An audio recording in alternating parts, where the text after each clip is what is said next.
Hello and welcome to our second episode of the Markley SportsCast. Today we have a very interesting show for everyone as we'll be covering Major League Baseball. A lot of great things we're going to be talking about on the MLB front. Also, big news coming out. Drum roll, please. I would like to introduce our new co-host of the show. This man's very knowledgeable in sports. He was a guest back when we first had this as the West Virginia Boys Sportscast. He was one of our special guests. He did a phenomenal job, and he's going to be a great co-host for us. So without further ado, please join me in giving a huge welcome to co-host Tim. Thanks for being here, Tim. How's it going, man? Woo! Yeah, I'm ready. Let's do this. Let's do it, man. I'm glad to have you. Heck yeah, buddy. Glad to be here. All right, guys. So we'll start off the baseball segment with a hot take. Now, this is a very interesting hot take in my book. So as you viewers heard yesterday, we were coming back from Rocky Gap. My brother and I came in the house, and we were watching the Dodgers and the Braves. My brother decided to tell me that having a 300 ERA was not – or 300 batting average, was not a good thing. And he proceeded to say with that baseball is an easy sport. So for my viewers and Tim, let me just ask, what do you think? Do you think baseball is the easiest sport? No, and it kind of surprises me because I know Noah has played some baseball. So it surprises me that he would say that. Baseball, maybe it's perceived as being easy because the pace is kind of slower than, football or basketball or whatever. But it's probably, golf is in a similar place where people think it's super easy, and neither one of them are easy. They're both super hard. Right. No, you're 100% right. And his thought process was, if we compare football to it and Tom Brady completes 30% of his passes, that is not good. And I kept, my thought process on it is we got to give the pitchers a little bit of credit. I mean, come on. You're going against a Clayton Kershaw or back in the day, a Madison Bumgarner. Not Madison Bumgarner nowadays, but back in the day, you got to give those pitchers credit. If, they have a great curveball, whatever the case may be, you're not going to get those hits that you would want. So we have to give a little bit of credit to the pitchers. I know I was looking in the average for batting average, like to be above average is like .250, which is pretty daggone good. So 300 batting average, I will take that on my team all day, every day. Well, if you can consistently fail 7 out of 10 times in baseball, you'll be in the Hall of Fame. That's right. That's all you need to do. So I definitely. Although being successful 3 out of 10 times is one of the most difficult things in sports to accomplish. True. So for the viewers, I think my brother Noah is just crazy. For my thoughts on it, I definitely do not think baseball is the easiest sport. I do not think it's the hardest, however, but I don't think it's the easiest. And, you got to think a lot of hand-eye coordination. Like if you put myself out there, and I'm sure you'll agree, Tim, you put myself out there against a great pitcher like Max Scherzer, and you put me out there and he throws me a 98-mile-per-hour fastball, I'm swinging and whiffing on it every single time.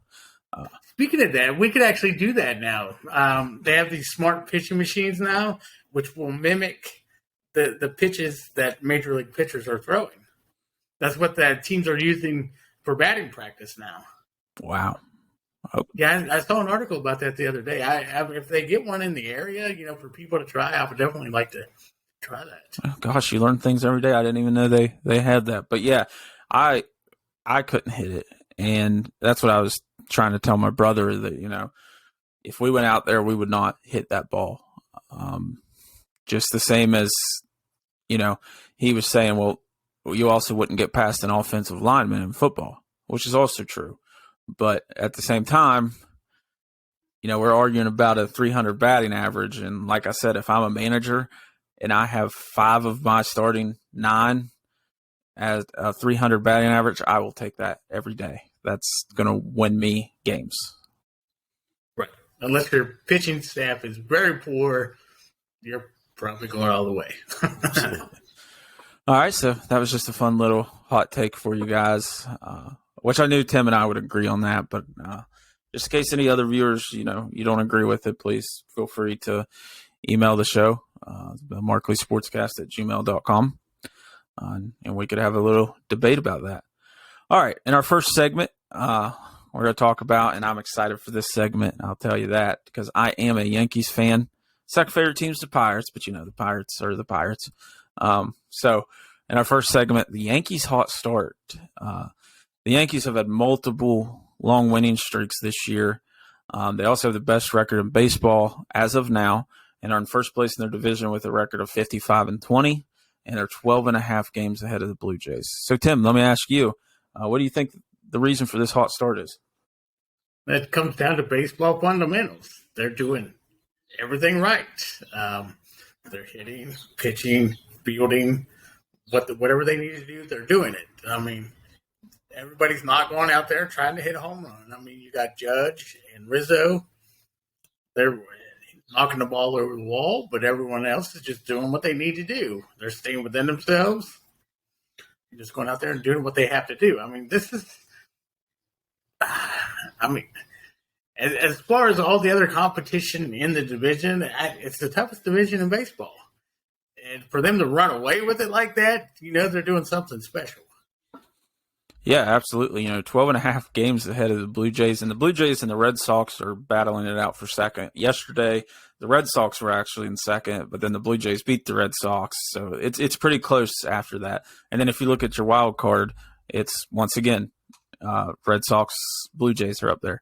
So I mean, it is definitely the best division in baseball without a doubt. But for me, the reason for their hot start, now I am a Yankees fan. I have been for years. Tim kind of hit it all on the head there, but great pitching. So for the viewers, their starting five is Garrett Cole, Jameson Taillon, Luis Severiano, and Cortez and Jordan Montgomery. Between that starting five, they have a combined record of 27-7. It's pretty impressive. And then they have a combined ERA of 2.8. Once again, pretty impressive. They're allowing a little bit less than 3 runs a game as a team in the first place. So it's pretty impressive. And to put that into perspective, a serviceable pitcher will have an ERA just under 4. So, I mean, even an ERA of 4, I mean, that's league average. Yeah, absolutely. And they're doing that with 5 of them as a combined. So that's pretty impressive. And then you mentioned it, Judge and Rizzo. The Yankees went out and got Rizzo for power hitting, I would say. It's definitely not his speed, trust me. So with Rizzo, he has 20 homers on the year, while Judge has 28 homers. And we're not even at the halfway point yet. And between the two, they got 48 home runs. That's impressive to me. And then the other thing that I thought was very impressive, the Yankees have had great teams over the years.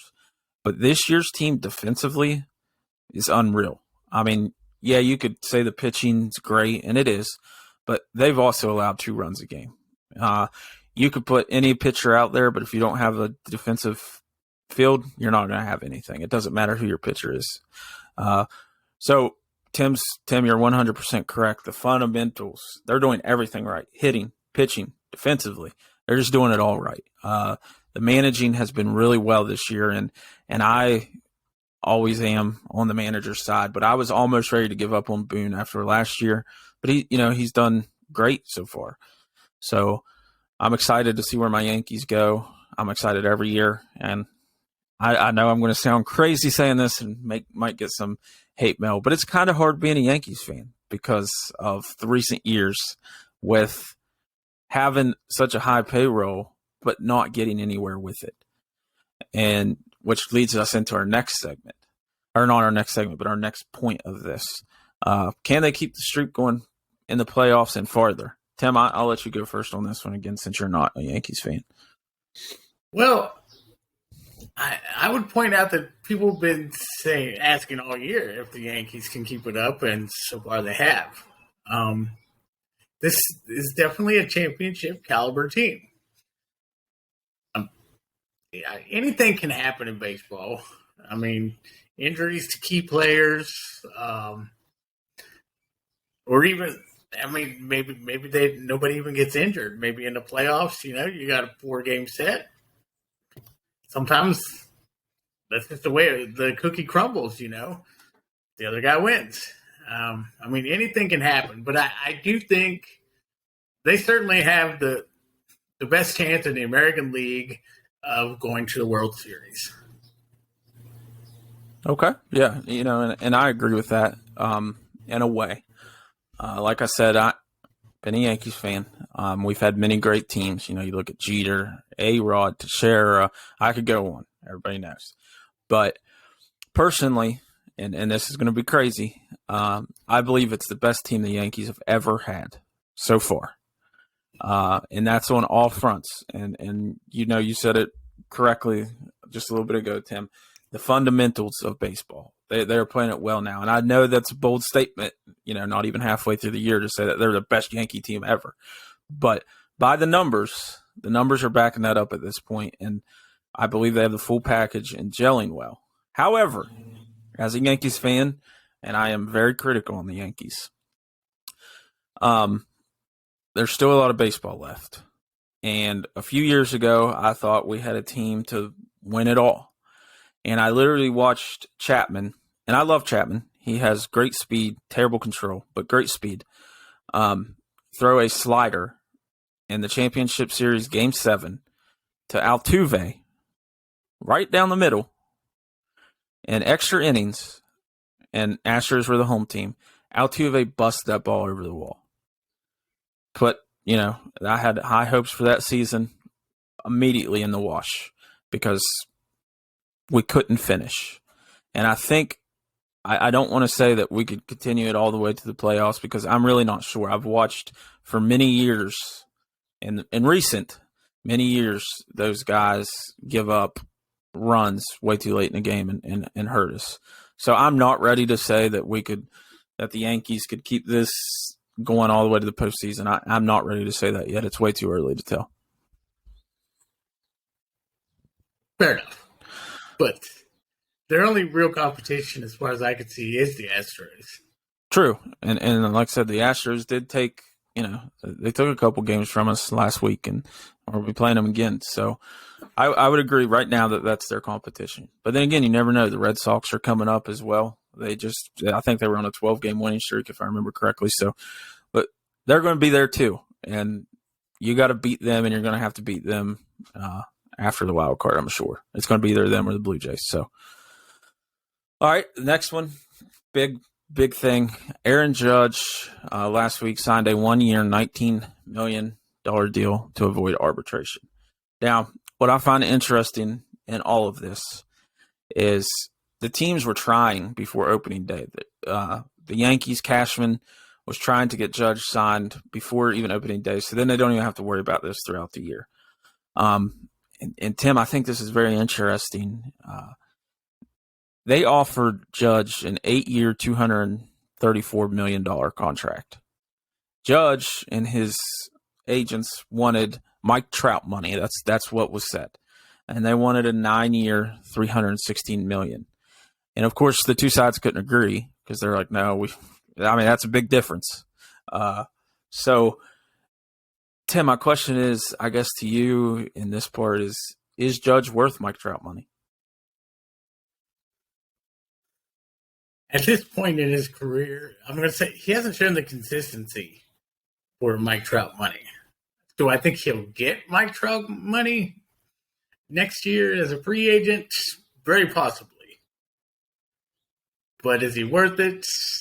I really don't think so at this point of his career. Okay. And it's pretty crazy how they got this deal. They were supposed to go to court, and they had a game that day. Well, Cashman and them's finally like, you know what, whatever, we'll do this 1 year, $19 million to avoid it. And Judge was happy as could be because just like Judge said, I'm going to be in a courtroom the day of my game. I'm not going to be out there with my teammates. So I think the two sides gained a little bit more respect for each other. And I hate to tell you how Judge has been playing this year and even last year. I know he was injured for a little bit, but it's a 162 game season. You're going to expect injuries. But how he's been playing, I am on board to sign that man for whatever he wants and keep him as a New York Yankee, because I'm going to hate it if he's going to go play for the Red Sox or anyone that's not a Yankees. So I will hate it. So I really hope they sign him. And to answer my own question, I think he's worth Mike Trout money. I mean, the guy has 28 home runs right now, and over his career, has he been consistent? I would say he's not been consistent 1 year. But other than that, I definitely think he's worth it. I definitely think he's worth $360 million. And baseball, they hand out money like it's candy. So I think he should get it. I think that next season you will see Judge in one of the LA uniforms.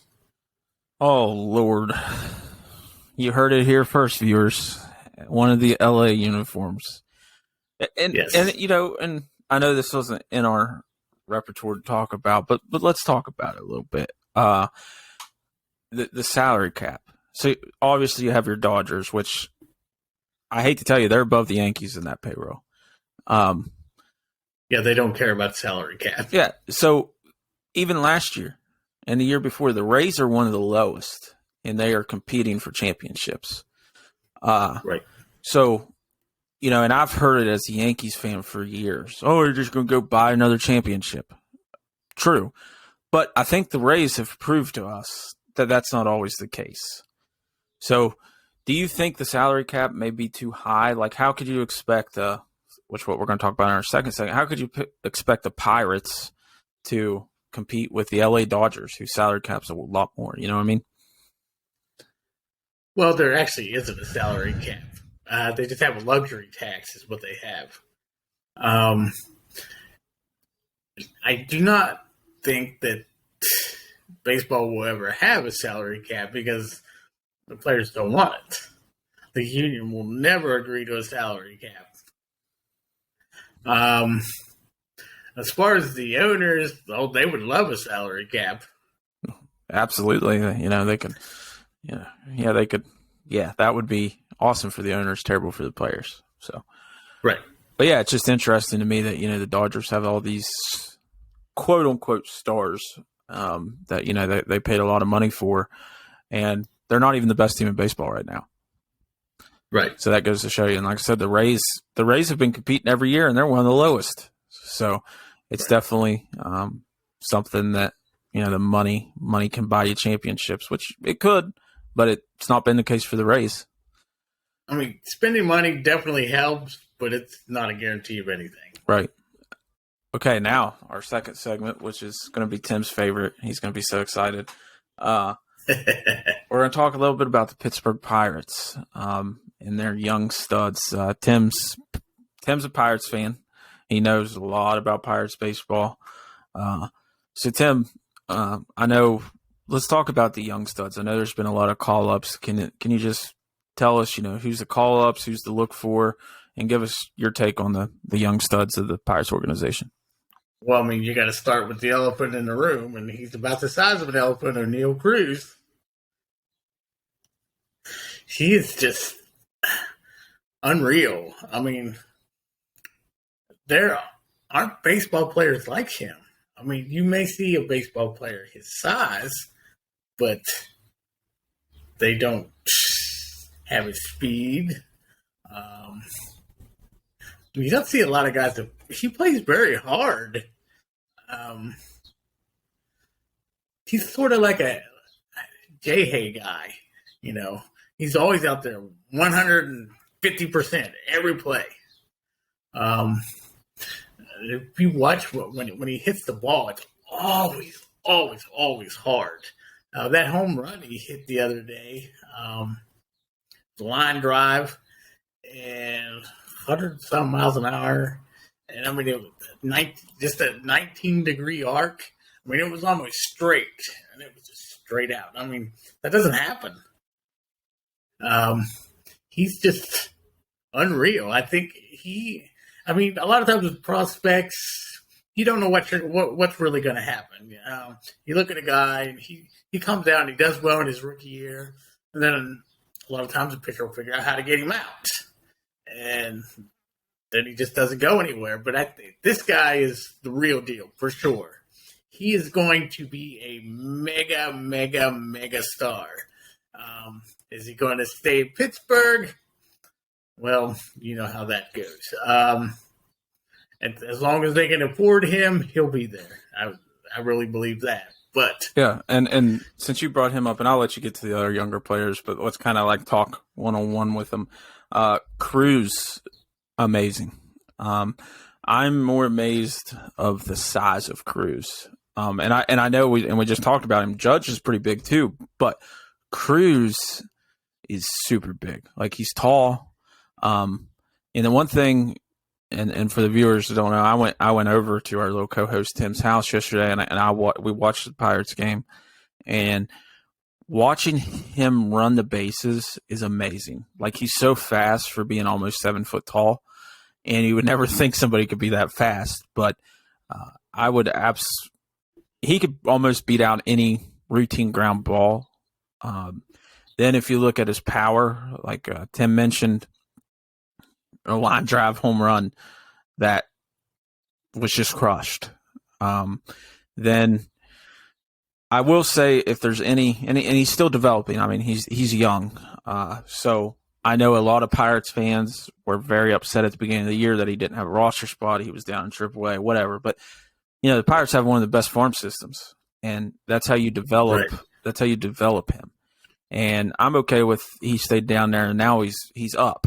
But the most amazing thing about him is he throws the ball hard. Right. I know he threw it to first base like his first time up, getting called up, or maybe it was the second game. I don't remember. But he threw it 111 miles per hour right to the glove of the first baseman, and it hurt him. I mean, he was stinging. So I'm with you. He's going to be a mega star, and I hate to say it. Because Kutch was kind of a mega star, okay? And what did we do with Kutch? What did the Pirates organization do with Kutch? They got rid of him. Now, nowadays you look at it, that's not a super bad deal because Kutch has declined greatly. But I hope that doesn't happen with Cruz, and I would put Cruz in the same boat as Judge. Give that man money, big money, and keep him in the Pirates organization forever. As far as the Pirates get a lot of flack for keeping their prospects down in the minors. But it's not a Pirates issue. It's a baseball issue. It's financially conducive to keep the players in the minor leagues absolutely as long as possible. I mean, they're trying to address this now where you actually get credit for calling the people up, but we'll see how that works out. And as far as Cruz, he's playing shortstop right now, but I don't think he'll stay there. His defense, I mean, like I said, he's still young, still developing, but I think his defense may be a little suspect. He will end up maybe right field, maybe first base, but I don't think he's going to hurt you out there. But I do think that he will go to a sort of lesser fielding position, if you will. Yeah, and if I'm a manager, I'm telling you right now, watching how hard he throws that ball, I would put him in any outfield. Center, right, left, doesn't matter. Don't care. I would put him in any of those. And just watch him throw the ball. Like, I could see it now, somebody rounding third and going home.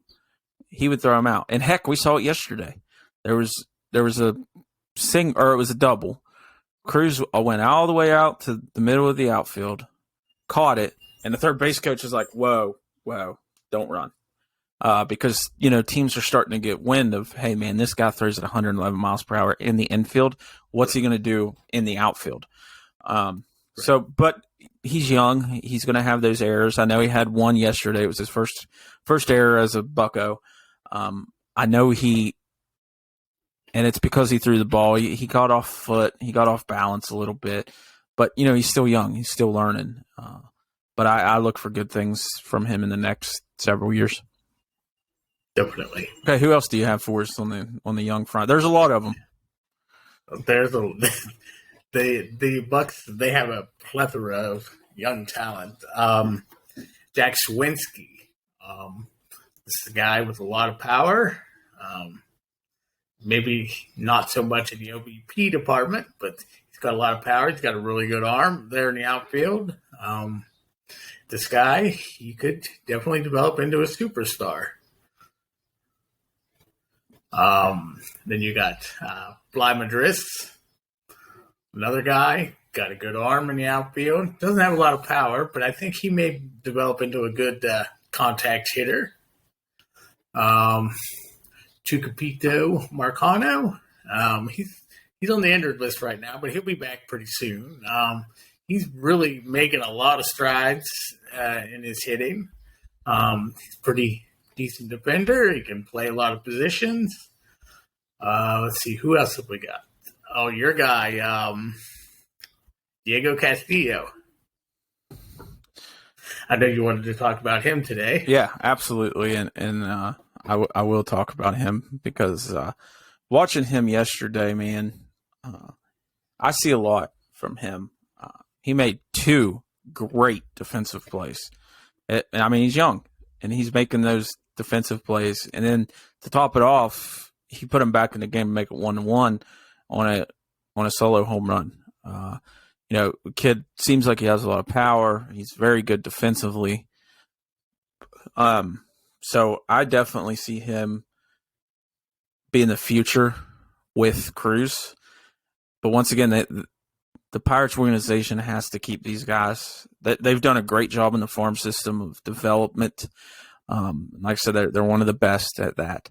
So I just think they need to keep these guys. But I was very impressed with Castillo and Cruz, and then you add Hayes and Reynolds, also 2 young guys. That's kind of been proven. They've done a very good job for the Pirates, and you keep them together and gel together, you're going to have a pretty phenomenal team, I think.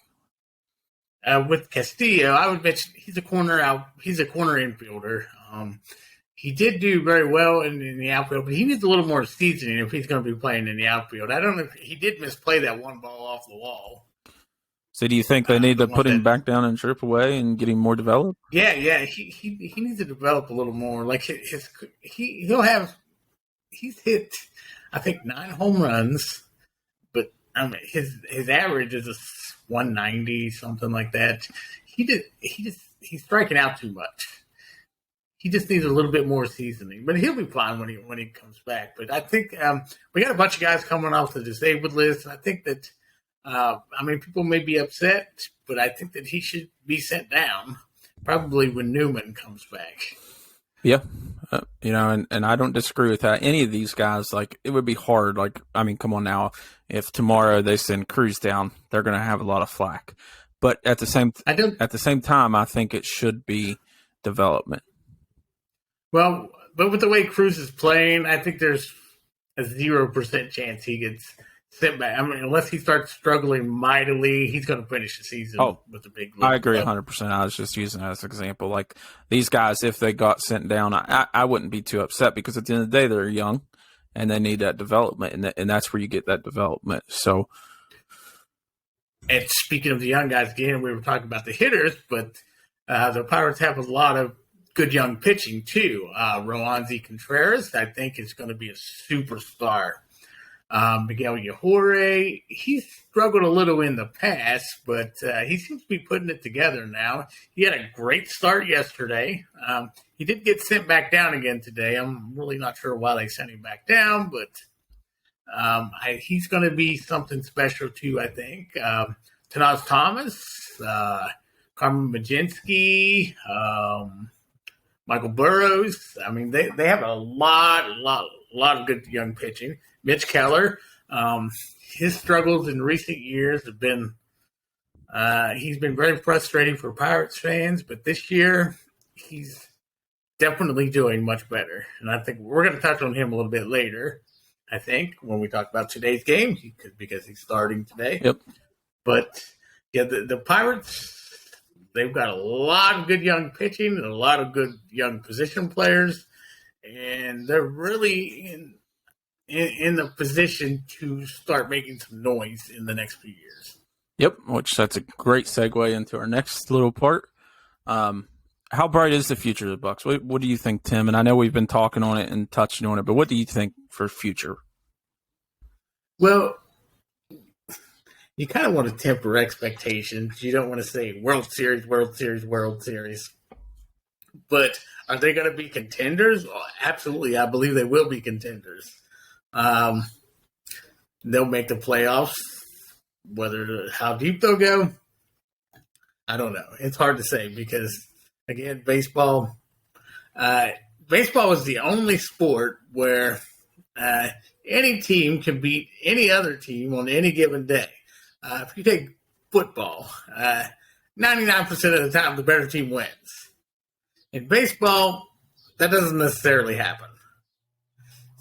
I mean, it's just hard to say what's going to happen. But, yeah, they will definitely be contenders in the very near future. Right, and I agree. And just to touch on what you said about, any team being beat, by God, the Pirates could sweep the Dodgers in L.A., but they cannot sweep the Reds, who is the worst team in baseball or one of the worst in baseball. They can't sweep them. They lose 2 or 3.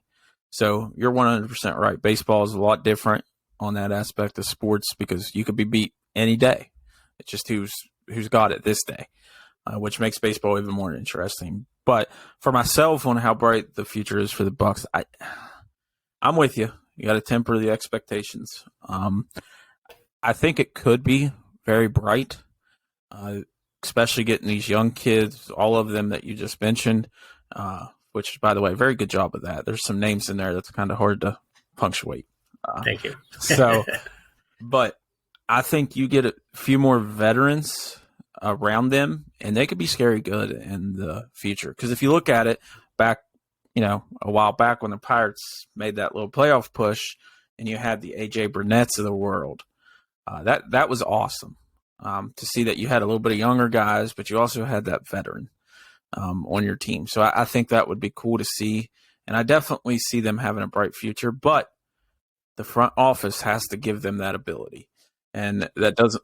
Speaking of that veteran presence, Jose Quintana, he's doing fairly well this year, but he's not A.J. Burnett. He's had his struggles in the past, but what I was pointing out, he's definitely a clubhouse presence. I mean, the young guys can go up to him and talk to him. He's been a winner. I mean, he's had tough times. He knows the game of baseball, and they can go up and talk to him, and he's very, very accepting of their questions and everything. So, I mean, you got to have guys like that on your team. Yeah, absolutely, and that's a good thing to have in a clubhouse is that older veteran leader. So yeah, that's very good for them to have.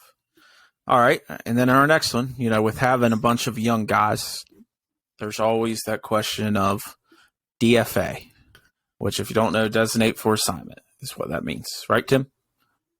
Right. Okay. And the Pirates, like I said, they have all these new guys. They're going to have to do something to, have the right roster spots. So, in my personal opinion, I think Chang and Yoshi. And I know we got Chang from the Guardians. But they just haven't been cutting it, for me at least.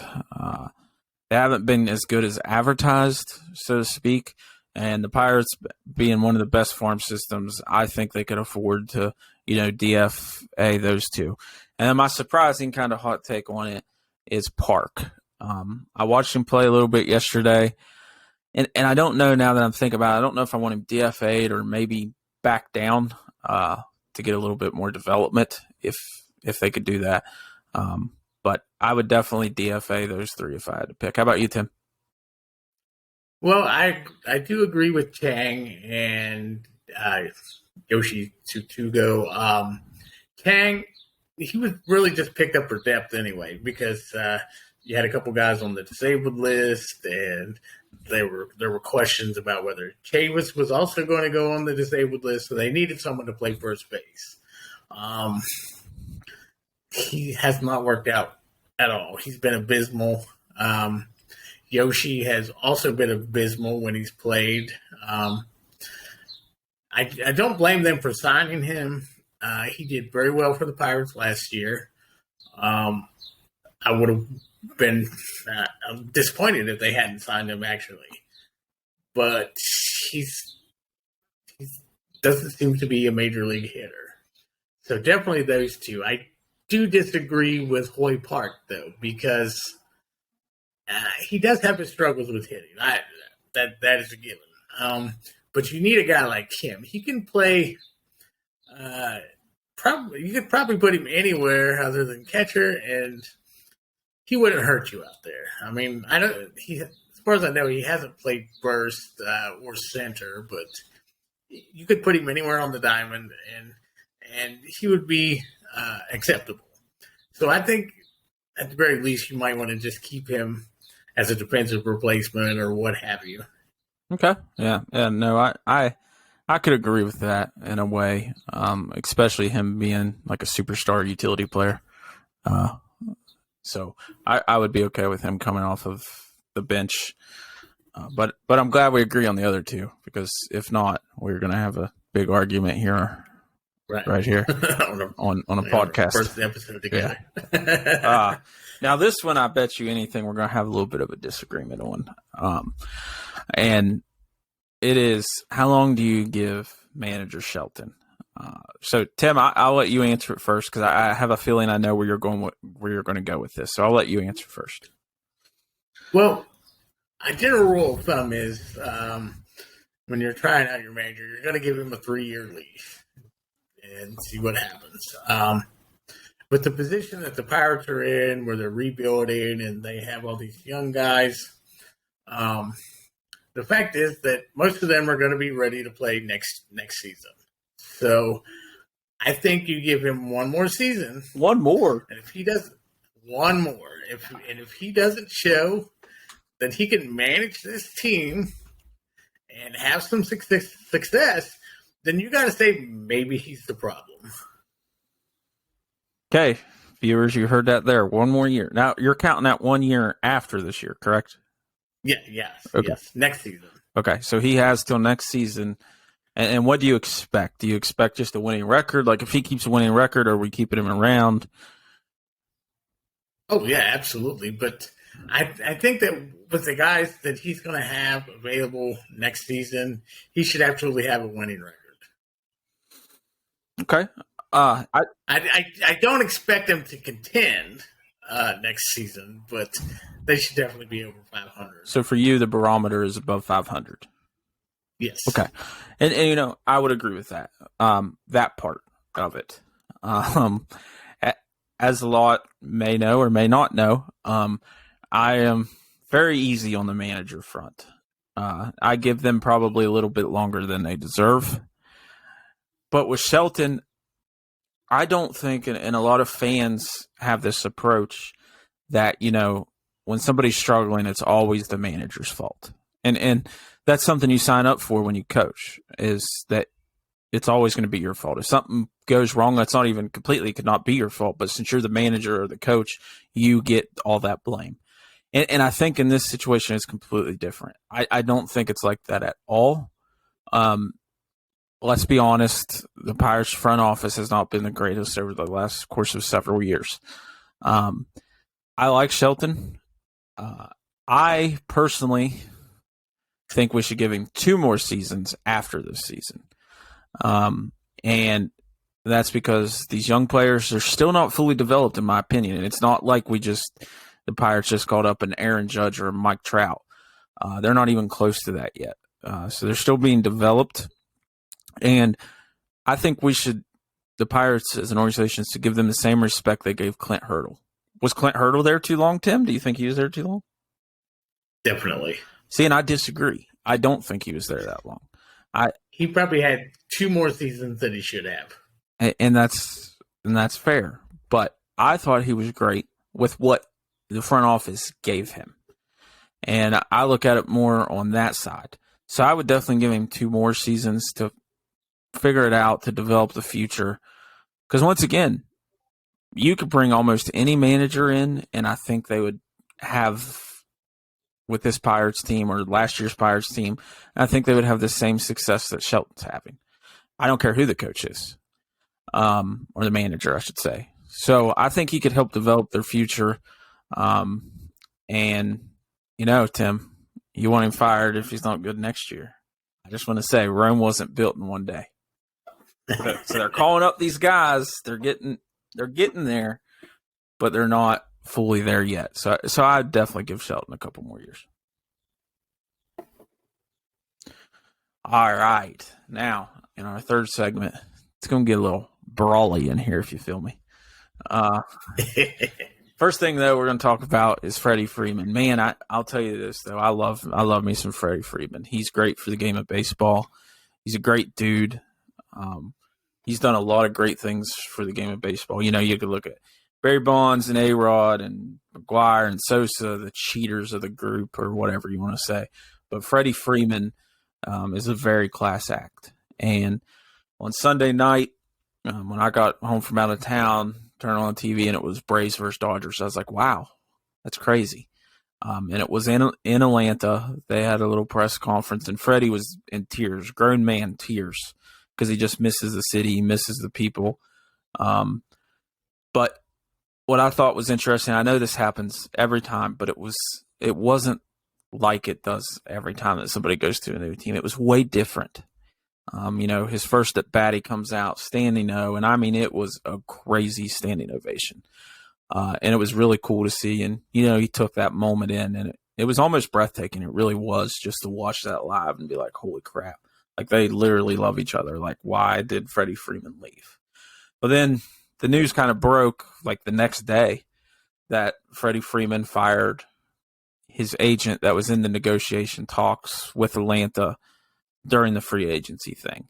And that led to a lot of people to thoughts, how fans are. We think sometimes way out of the box than what it needs to be. So before we talk about exactly what happened, what's your thoughts on the Freddie Freeman situation, Tim? It was a touching moment. He was there getting his World Series ring, and it's a tough situation. I mean, he grew up with playing with those guys, and then the whole situation with his agent. It seems like his agent went in business for himself. I think is what happened. Apparently, according to reports, he was asking for things way above and beyond what Freddie had told him to ask for. And quite rightly, the Braves were not willing to do that. So they acquired Matt Chapman. And unfortunately for Freddie, that ended his career in Atlanta. He said that he was at his son's birthday party. They called him, and he said he was just stunned. He said he told his wife, he said, I don't think I'm a Brave anymore. And then to find out that it's because your agent went into business for himself, trying to get himself a big payday, I suppose. He should have fired him. And then his new team, he's got a great team now with the Dodgers, and people say, well, maybe he's not happy there. I don't think it's that he's not happy there. It's just that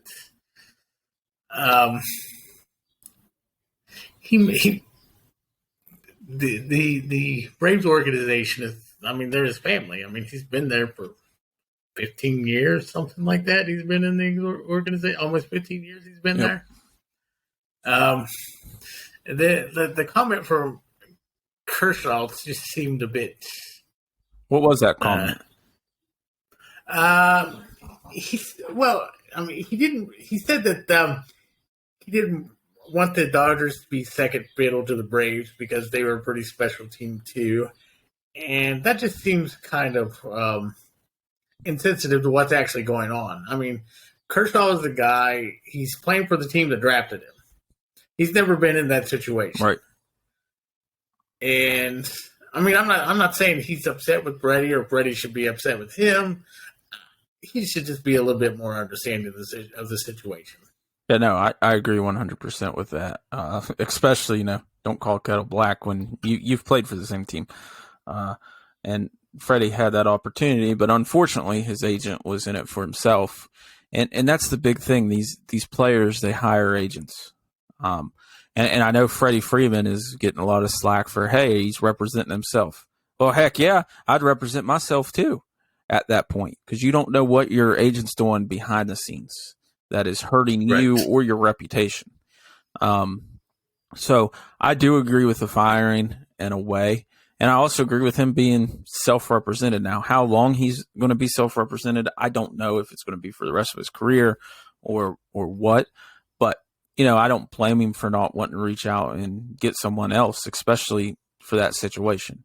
As far as is he happy in LA, I think he is. I really do. It's like, it's craziness, but it's kind of like a middle school breakup in a way. And I would just point out that the reason this has broken now, apparently while he was there in Atlanta, he hadn't really talked to any of the organizational people after the trade with Olsen and him going to LA. But apparently while he was there, he did talk to them, and what his agent had told him was not what happened. And that's unfair to Freddie. Right. So I'm glad he got rid of that. And like I said, I don't blame him at all if you don't pick somebody up. But, yeah, I think he is happy. I really do think he's happy in L.A. It's a good team. They're kind of gelling. They're not as good as they were last year as of right now, but I'm sure that'll change in the playoffs. But I don't know, man. I definitely think he's happy. To say he's unhappy isn't right. I mean, he literally was just in Atlanta where he won a World Series. He was getting his ring. Yes, he's playing for a new team. Of course he's going to be upset. And you know what? In 5 years, if he's still there, he's still going to be upset when he goes there. But the blogs and stuff saying he's unhappy because he fired his agent, I think they're two completely different things. I think he fired his agent because, number one, his agent deserved to be fired. But I don't think that tarnished his time or is tarnishing his time in LA. I still think he's happy and he loves his teammates there. Okay, next one. And I'm going to sound off a little bit on this, so I'll go first, Tim. There was a brawl recently between the Mariners and the Angels, and a lot of players and a lot of coaches got suspended, as they should. So just to run it down for the viewers here, both teams despise each other. They really do.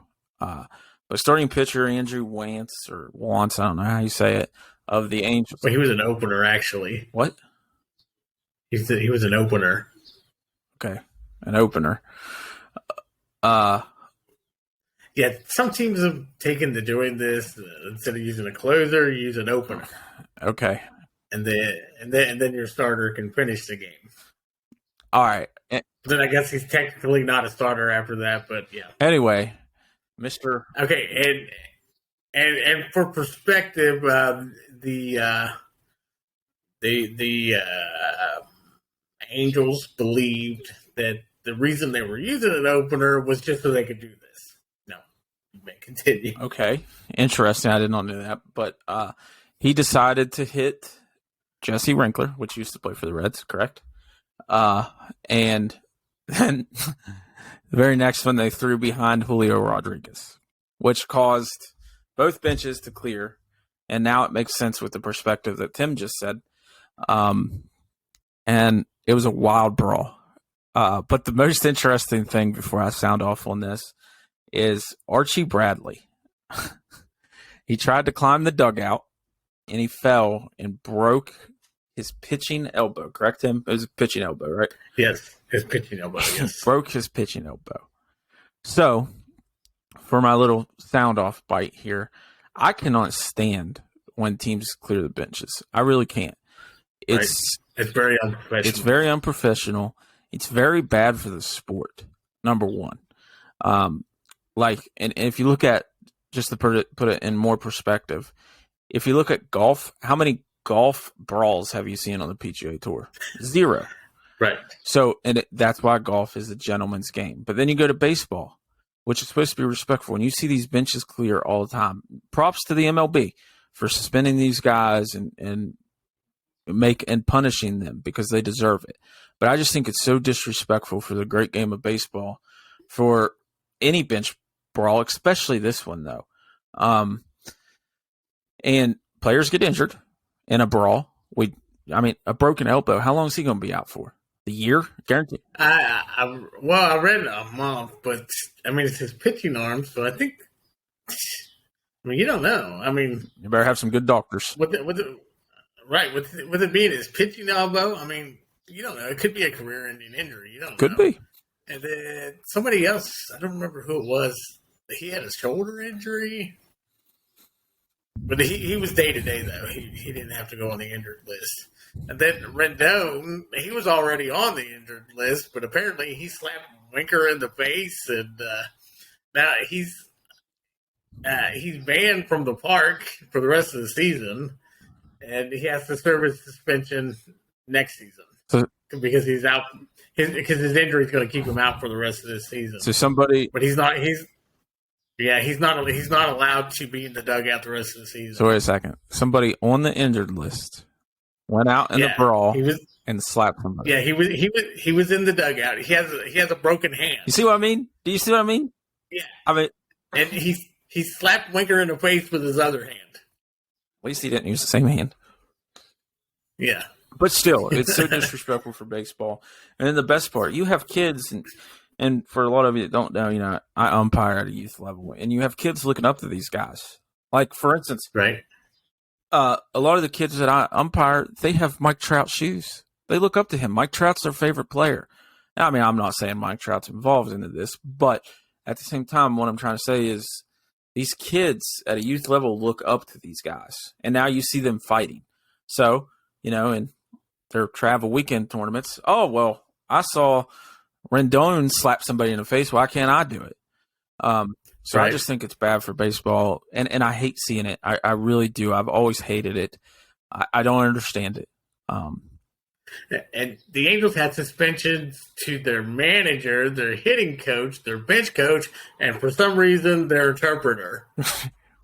What the heck does an interpreter do to get suspended? Well, I don't know. That's pretty crazy, though, to have all those coaches just suspended. Well, what are they going to do? Right. Bring back Joe Madden, I guess. Well, their catching coach was also suspended. I forgot about him. See, and you get suspended, you miss baseball. It's just a terrible thing.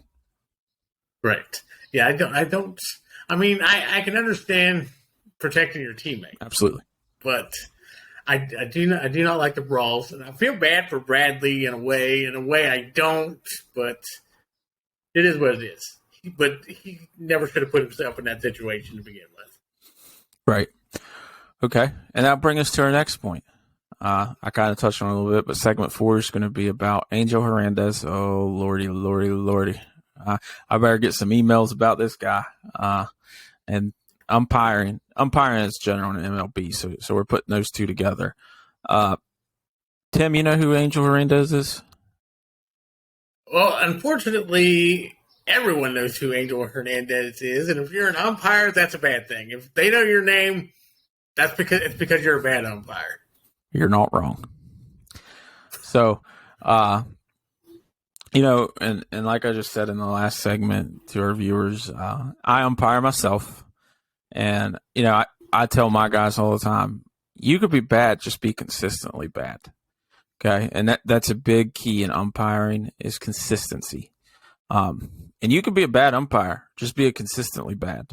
Okay. Now, Angel Hernandez, on the other hand, has no clue about baseball.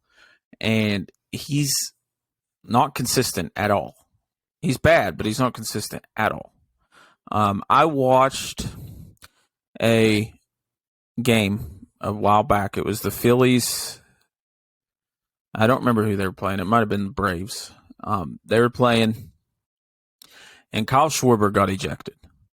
But I watched that whole game from the first inning to the ninth inning. Angel Hernandez is behind the plate. I'm talking he's calling strikes way above the strike zone. And then when the other team comes up to bat, which I think it was the Braves, same pitch, ball.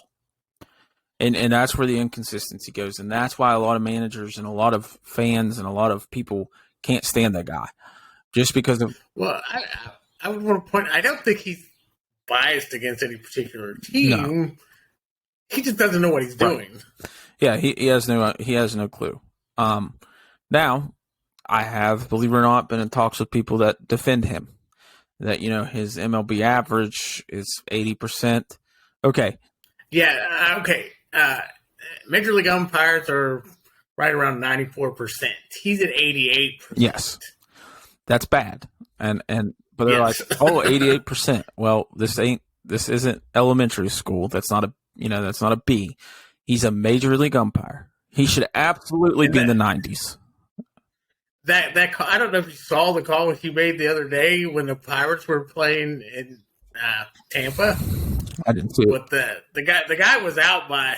He knew he was out. Everybody in the stadium knew he was out. But for some reason, Hernandez said he was safe. But he was out by a good 4 or 5 steps. Yeah. And he called him safe. And of course, the Pirates rightfully challenged it, and it was overturned. But it's just an example of the kind of umpire that Angel Hernandez is. I don't know what he's doing. Yeah. He doesn't know what he's doing. I agree. And the MLB needs to do something about it. One thing I saw, he missed 20 calls in one game one time. 20 calls as a major league umpire. I'm at the youth level. If I missed 20 calls in one game, I would be shredded. So I think personally that the MLB needs to do something. I don't know what that is to do, and I will back an umpire 100% of the time, but I cannot back what Angel Hernandez does. And I'm going to go on record saying this on our podcast. I think he has the ability to be a great umpire. Obviously, he's there for a reason. So at one point in his life, because if you don't know the MLB umpire way to go, you have to go to school, and it's a very expensive school to go to become an umpire. So obviously he went through that. He passed that. He was good enough. But nowadays, I think you could call me crazy, but I think it's all drama. I think he loves the attention. I think he loves coaches coming out and arguing, players arguing. I honestly think it's a game for him. I think he loves it.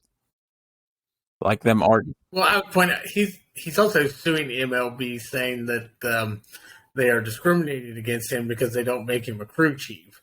And his claim is that they have skewed his numbers and they are not that bad. Okay. We'll just let him believe that. Yes. Okay. And I will say this umpiring segment's really cool. But now talking about Angel Hernandez and how bad he is, the future of umpiring in the MLB, I think there's an umpire shortage everywhere, wherever you go, and that's including in the MLB. I mean, yes, they have tons of umpires that could cover every game, whatever.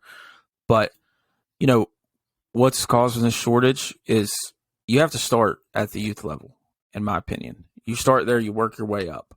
And the youth level is brutal. You got parents following umpires to the cars. You got assault. You got all this stuff that people don't want to umpire. They don't want to put their own body through that kind of stuff. And then, as I mentioned earlier, in the MLB, you got to go to umpire school. Okay, it's a big thing. They take it very seriously, and it would be a lot of fun. But they don't have that many umpires coming up to that because of the treatment they get umpiring at a younger age. So I do think they have the ability to make the future great. Without mentioning what we're going to talk about here later, Tim, what do you think the future of umpiring in the MLB looks like as far as a real human umpire?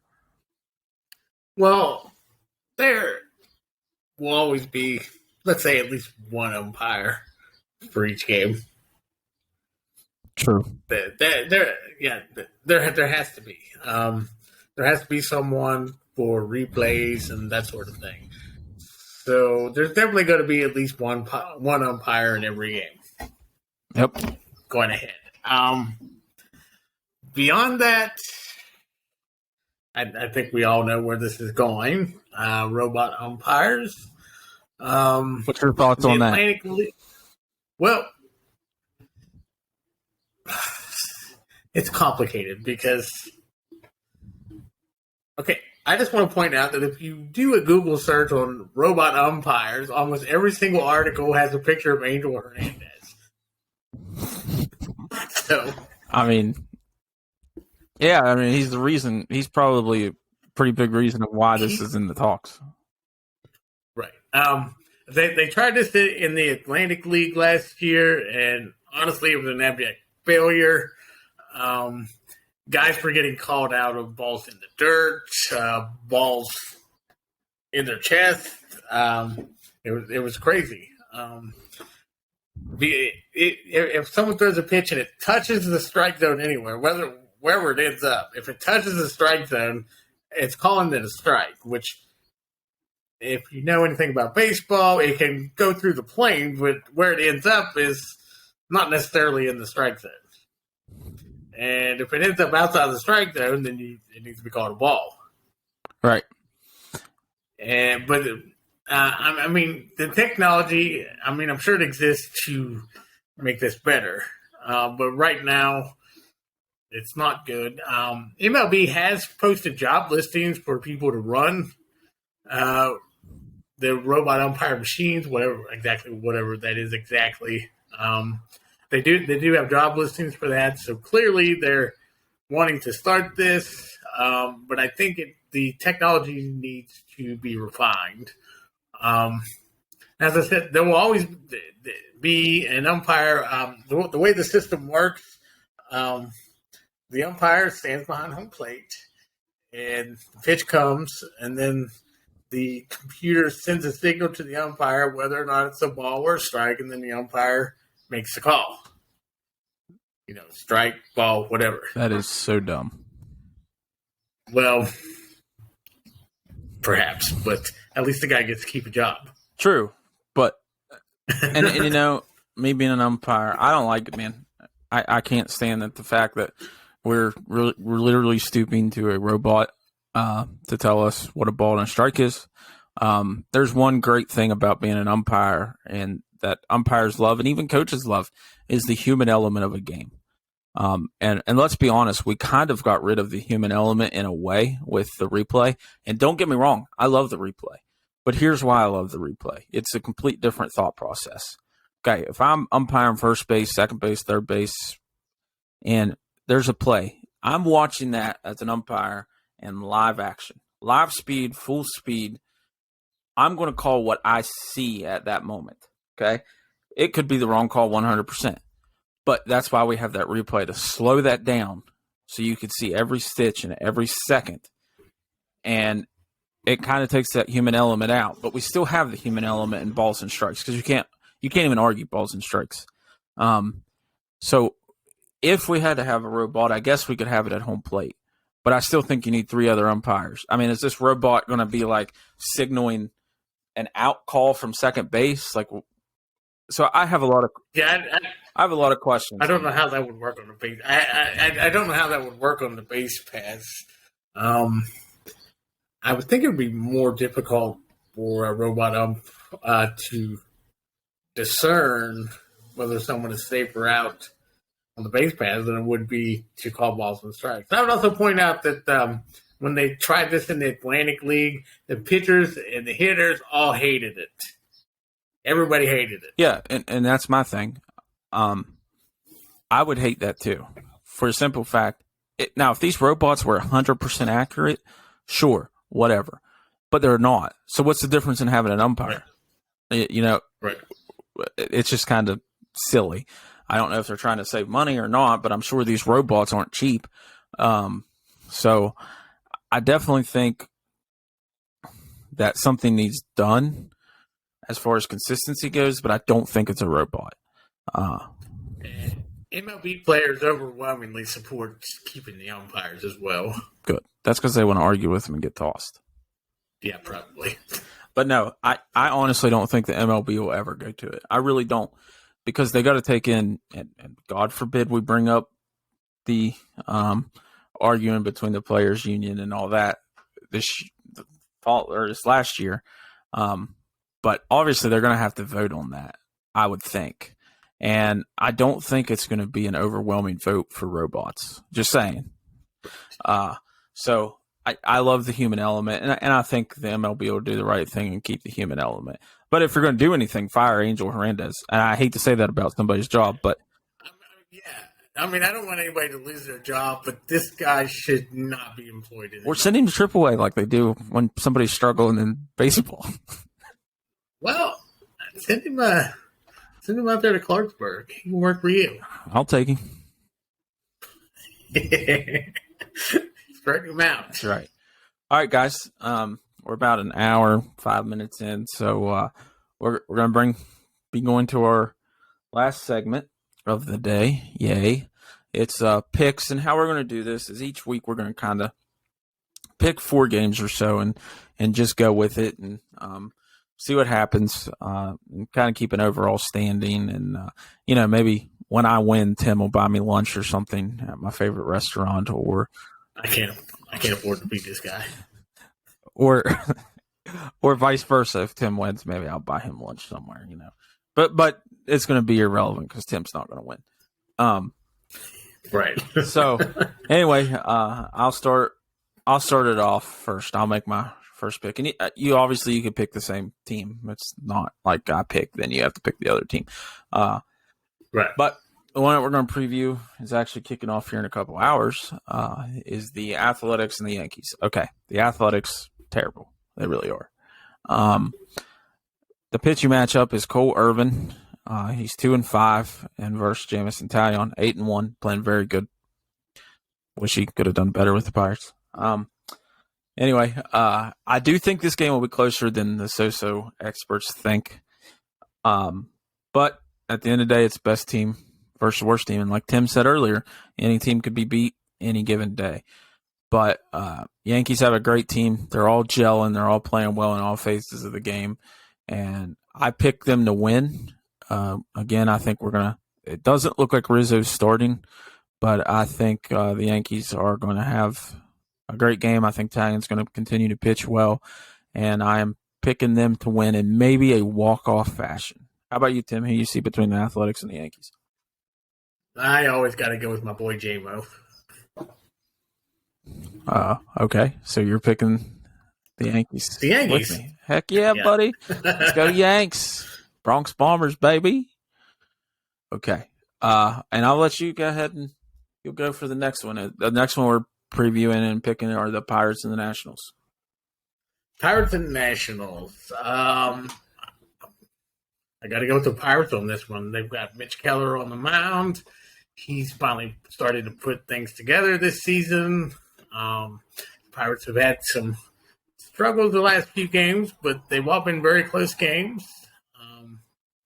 I think that this game is just going to go a lot better for the Pirates.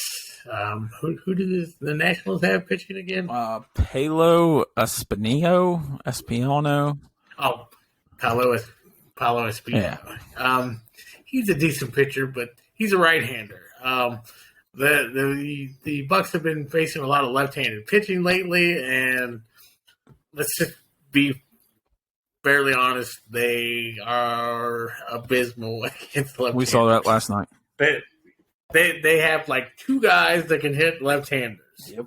So the Nationals have a right-hander. The Bucks have Mitch Keller. So I'm going with the Bucks. Okay. Mitch Keller, he's 2-5, but he's started pitching well. His ERA is still a little too high for me. It's almost at 5. It's at 4.77. But the Pirates have lost 5 straight games. And just like Tim said, those 5 straight games have been by 2 runs or less. So it's either 1 or 2 runs. They just, from what I've understood from the Pirates, they just haven't been able to finish. If they can keep the airs down and finish a game, I definitely look for them to win. And I think they finish this game.